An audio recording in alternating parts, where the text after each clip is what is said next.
रुको, ये कहाँ लेके आ गया था मुझे? ये रेस्टोरेंट हम जैसे गरीबों के लिए नहीं है, वहाँ सिर्फ अमीर लोग ही आते हैं। बाबा, एक बार मेरे कपड़ों को तो देखो, रोड पे कटोरा पकड़कर भीख मांगने वाले भिखारन लग रही हूँ मैं। क्या बोल रही है? अभी सुनो मेरी बात, एक बार उस रेस्टोरेंट में खाना खा रहे अमीरों को देखो, उनमें और हम में जमीन आसमान का फर्क है। यहाँ तुम बहुत सुंदर लग रही हो, ट्रस्ट मी। चलो। अभी ये जो रेस्टोरेंट है ना, शहर का सबसे महंगा रेस्टोरेंट है। हमारी औकात में उस रेस्टोरेंट में पानी पीने की भी नहीं है। अनन्या तुम चिंता मत करो, मैंने आज के दिन के लिए कब से सेविंग्स करके रखी हुई है। जो बर्थडे है यार, कम ऑन चलो। अच्छा जी, तुमने कैसे सोच लिया? ये जो तुमने दिन रात ऑर्डर्स डिलीवर करके पैसे जोड़े हैं, मैं तुम्हें एक झटके में उड़ाने दूंगी। अनन्या प्लीज सब कुछ मुझ पे छोड़ दो, मैं देख लूंगा। मैं टेबल लेने जा रहा हूँ तो आगे पीछे कब। अनन्या अभिनव को रोकने के लिए उसके पीछे पीछे भागी और जल्दी जल्दी में एक अमीर आदमी से टकरा गई और उस अमीर आदमी के महंगे सूट पर वाइन गिर गई। सॉरी, मुझे माफ कर दीजिए, मुझे नहीं पता था। अंधी हो क्या? इस गवार को यहाँ आने किसने दिया? तुम जानती हो इस सूट की कीमत क्या है? 20 लाख का सूट है ये। मुझे माफ कर दीजिए सर, मुझे नहीं पता था। मैं अभी चल। तुम्हें क्या लगा मैं तुम्हें यहाँ से आसानी से जाने दूंगा? इस सूट की कीमत चुकाओ वरना क्या? बनना क्या? अरे वाह, एक और सड़क छाप गवार। लगता है इस रेस्टोरेंट के स्टैंडर्ड्स वाकई में बहुत गिर चुके हैं। अभी क्यों गई?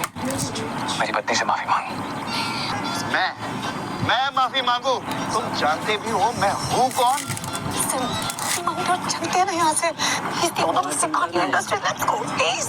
समझ में नहीं आ रहा?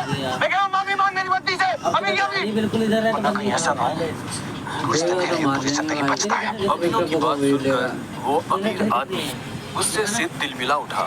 पूरा रेस्टोरेंट मेरी आवाज तेरे कानों में आ रही है, बता क्या बोला? नहीं वो तू बता क्या बोला? यहाँ देख कुछ नहीं बता, ऊपर वाला ही दाब रहा मुझे।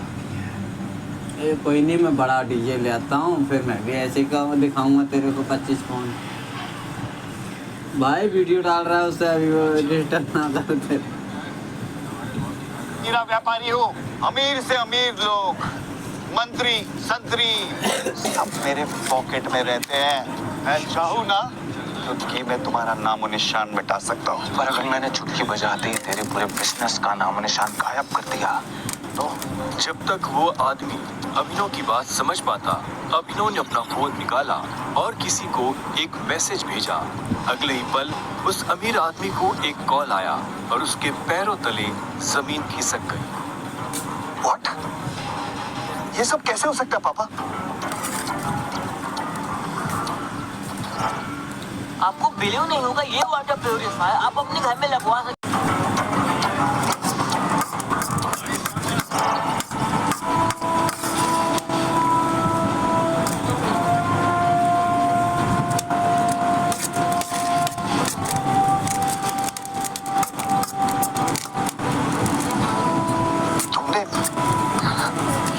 ये सब कैसे किया?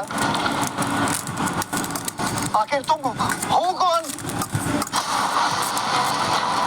ज्यादा दूर भागे नहीं होंगे, उस तरफ देखो तुम लोग।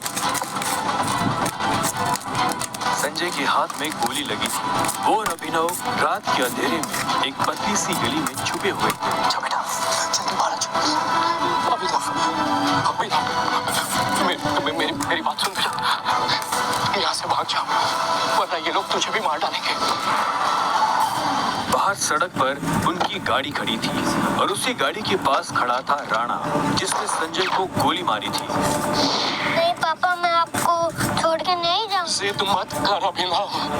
बेटा देख, मैं तो अपनी जिंदगी जी चुका हूँ, अब जो भी करना है तुम्हें करना है, सब कुछ तुम्हें संभालना है। संजय ने कहा और अपनी उंगली में से एक सोने की अंगूठी निकालकर अभिनव को थमा दी। उस पर टी लिखा हुआ था।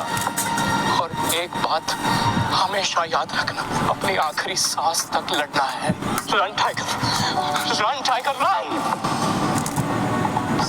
और अपनी बंदूक लेकर उन लोगों का सामना करने के लिए गली से बाहर निकल गए। संजय जैसे ही अपनी गाड़ी के पास पहुंचे तो राणा ने संजय पर बंदूक तान दी। अभिनव चिल्लाया और अचानक से उसकी नींद खुल गई। पसीने में तरबतर अभिनव अपने बिस्तर पर उठकर बैठ गया और गहरी सांसें लेने लगा।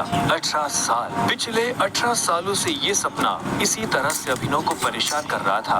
अभिनव ने पहले अपनी उंगली में पहनी उस अंगूठी को देखा और फिर बाथरूम की तरफ बढ़ने लगा।